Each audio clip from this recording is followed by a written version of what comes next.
Everyone welcome Elizabeth Lewandowski to the show, please. As you can see, okay. I brought my own cheering squad. You brought something with you.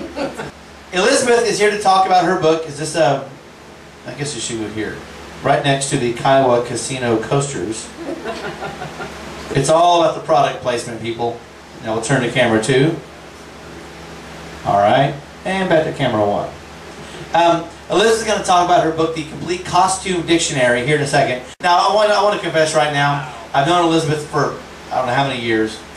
I'm utterly ill-equipped to interview her as far as like detail. So I'll be all like, so tell us about yourself. Gee, thanks. I've been at MSU for 19 years, and I am the professor of theater. I specialize in costuming and makeup. I directed a high school production of Oklahoma when I was in college for the big fee of $150, which was a lot at the time. That's $150 more than I got paid for my directorial debut. So continue. What did that experience not provide that your passion of costuming does provide? Quality theater. Quality theater. So when I started college, I was an opera major. Really? I'm a dramatic soprano. It's like aren't they all though? Boom! Boom! And I started taking theater classes because that's when opera singers started acting, not just walking out and bellowing. You just get to walk out and do this anymore. You had to. Yeah, you had to actually act. Memorize lines and blocking and all that kind of stuff. And I thought that was really fun. And then my senior year, I had a long conversation with my vocal coach, and she said, you know, you have a remarkable voice. And I was 23 at the time. She said, it will be mature when you're 35, and lyrics are mature at 18. She said, so, you know, you'll sing till you're 60, but until then, you're going to be in the back of the chorus. And I said, what else do I really like? What a bleak career trajectory. Well, you know, at 23, 35 sounds ancient. It sounds like a made-up number. Yeah. That'll never happen. 35.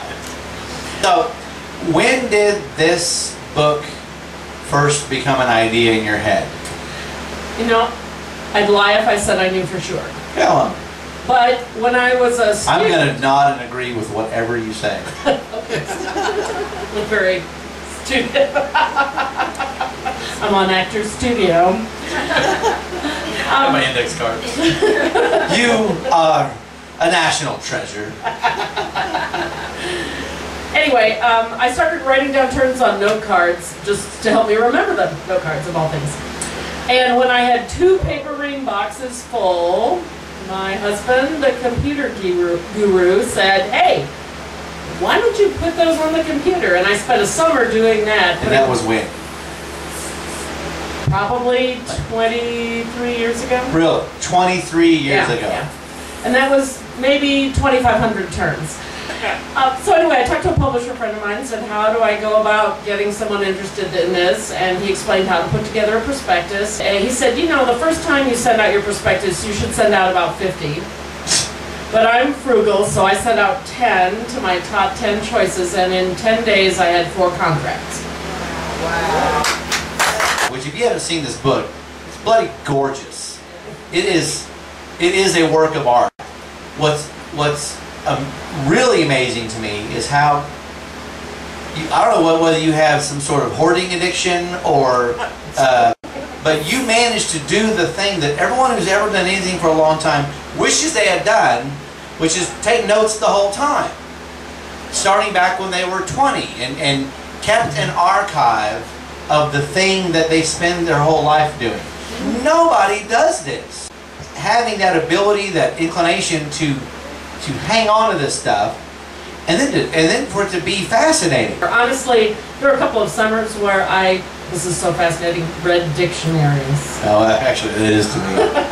Like Czechoslovakian English, English Czechoslovakian, Navajo English, English Navajo. You're preaching to the choir. I actually, I never went Navajo. Rambo. I've gone commando. Yeah. But I never went Navajo. Not a picture I want. Not a picture I have. I do. What are 5 things about this book you would make sure you showed a knowledgeable customer, not just me? What is it in here that makes this sizzle to someone in your business? Well, first of all, it's the largest compendium ever written of its kind. It's over 20,000 terms from around the world and throughout history. What are you explaining? It's terminology, fashion terms throughout history. But it's fabrics, it's cuts, it's styles, it's methods. Right, it's hairstyles, it's different hats, it's different types of shoes, all those things. Because it seems to me all roads go through this, like anything that... If you know a fashion term, you're not going to find that definition in Webster's. Uh-huh. You know, you'll find things like nylons, but you're not going to find the difficult things. Like where the word denim comes from. Where does it come from? It's based I on... don't care. It's French, and it's from denims, and denim was actually a fabric woven and worn only by the King of France. Really? Whoa. There you go. Thank you. Tell us something else like that. My wife wants you to tell us something else like that.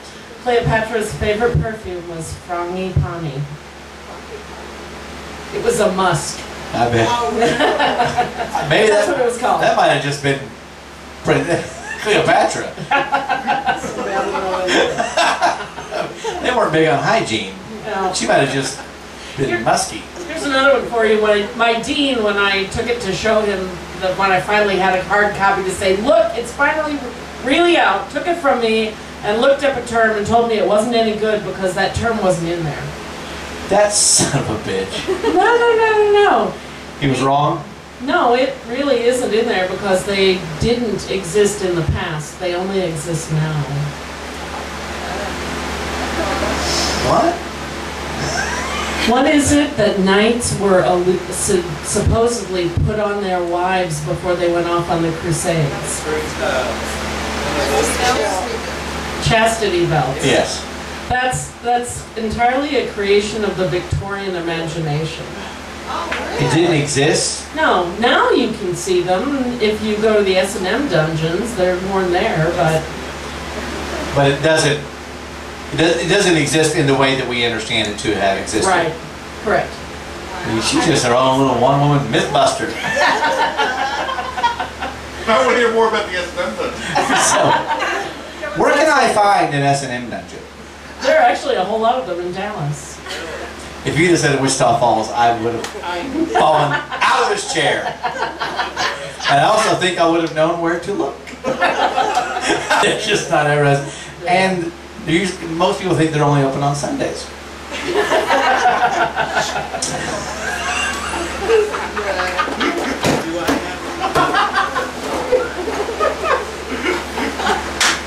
There's a car sitting on. Hey, you know, we're always looking for alternate revenue streams. The other thing, honestly, that I would You say... really save us. I am going to. The other thing that I think that makes this book really unique is the part that was the most horrific part of the editing process, which is in the back, after all 20,000 plus terms and all the illustrations, all the terms are listed, first of all, by country of origin, Cross-referencing. time period of origin, and by type of garment. And nobody else has ever done this. So How did that process not kill you? well, I didn't even want to put a table of contents in this because I had written all the stories. Now I got to go match up numbers. How did you survive that? That's just. Well, I guess you had 25 years to do it. exactly. When I was doing the worst of the editing, we were working on Romeo and Juliet at the university, and I also teach, of course. So I was at the university most days from 6 in the morning until about 5 at night, or 5:30, whatever. I'd come home, sometimes pick something up, whatever. We'd have dinner. Dan would clean up that, and I would go and edit till 11 or 12, crash for a few hours, get up and do it again. And after about 3 weeks of that, I just had to say to the editor, I can't do this now. I need you to stop for a while. Did anyone else here even capable of that? Well, you know, we are child-free, and that makes a difference. I ignore my children all the time. And I can't, the people that can do this, I'm just stunned by the ability. Okay, so you pitch this prospectus, and you got some sort of communication back saying, hey, we're interested. How did that play out from there? Well, what I actually got were letters from 4 publishers expressing She can't not say that part, can she? They're big publishers. Most of them had an ampersand in the middle of their name. It was someone and something. What can I say? It was pretty exciting. Yes, it was. I wish I had an ampersand. As beautiful as this is, and I really want you guys to come look at this, its utility as an electronically searchable product, that's the value of it. I think so. Are you kidding? I mean, just being able to just type in just a search word, and it's going to go find it? Yeah. And you can electronically bounce from section to section to section, and I was at an international... You're going to make it rain dollar bills, baby. Well, we'll see. I was at an international conference in March doing a book signing, and there were some representatives there from Walt Disney World and from Cirque du Soleil. And both of them said that, gave me their cards and said, as soon as this is out digitally, let them know, because everybody that works there uses an iPad, and they wanted all the people in their studios to have this at their hand. How exciting is this? It's thrilling. I mean, I was going to give another round of applause. The book does have a website. Does it have a website? It does. It It's actually not LevyWeaver.com? No, it doesn't. That's the only one I know. You can find it at mostlyharmlessweb.com.